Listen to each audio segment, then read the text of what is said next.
When my sister died, I didn't cry at the funeral. I organized, I closed her accounts, I reviewed her life insurance, I made spreadsheets. Grief, to me, has always been a logistical problem. If I could make the numbers clean, maybe the loss would feel contained. Her husband stood beside me like a man stunned by weather.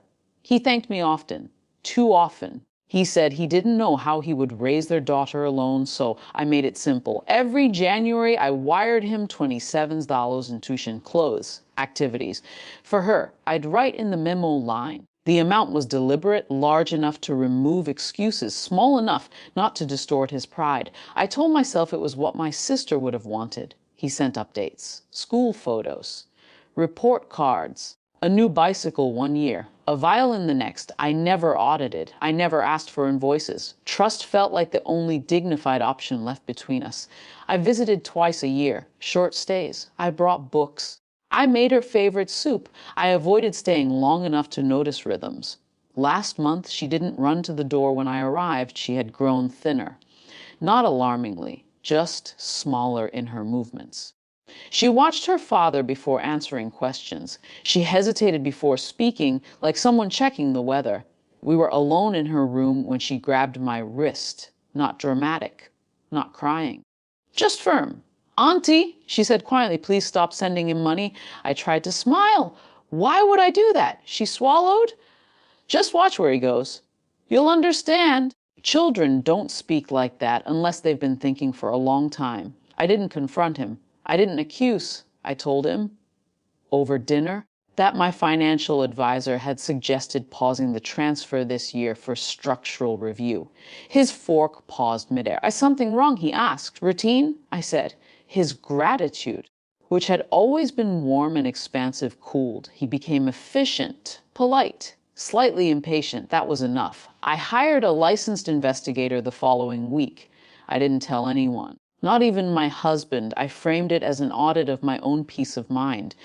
The report took 3 weeks. It wasn't cinematic. No photographs of betrayal in dim parking lots. No scandalous scenes. Just dates, locations, financial cross-references, weekly visits to a private rehabilitation center on the outskirts of town, tuition payments from a secondary account I had never seen, medical bills for a dependent minor. The dependent's surname was his. The child was 8. She had been born months before my sister died.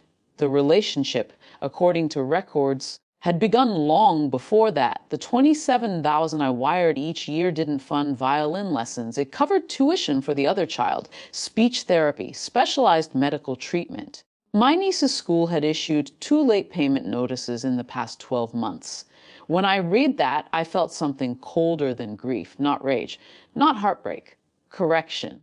I met with a family attorney 2 days later. My sister's will had named me as secondary guardian, the event of incapacity or misconduct materially affecting the child's welfare.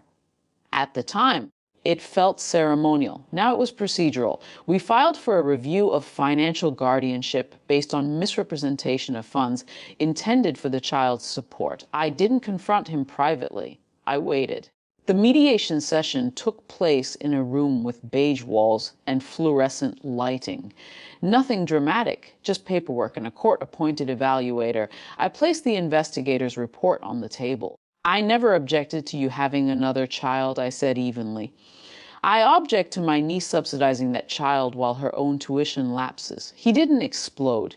He rationalized, said it was complicated, said he intended to balance things out. Said grief had made him make imperfect decisions. The evaluator asked one question that shifted everything. Were funds explicitly designated for one child used for the benefit of another without disclosure? Silence has weight in legal rooms. Temporary financial guardianship was reassigned that afternoon pending full review.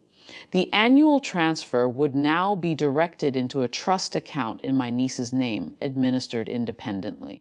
Authority doesn't raise its voice, it stamps paper. When we left the building, my niece didn't smile. She slipped her hand into mine. "I didn't want him to get in trouble," she whispered. "He's not in trouble," I said carefully. "Things are just being handled properly."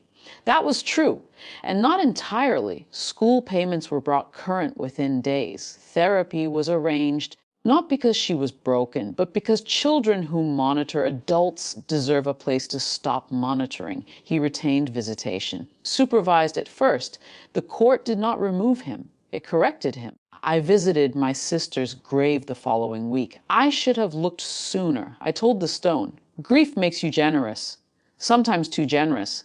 I mistook silence for stability. I mistook politeness for integrity. What I discovered was worse than death, not because it was dramatic, but because it was deliberate. Death is an event. This was a decision repeated monthly. Every January I had wired him trust. Now I wire protection. There's no celebration, no satisfaction, just structure. And a child who no longer watches the door before she speaks.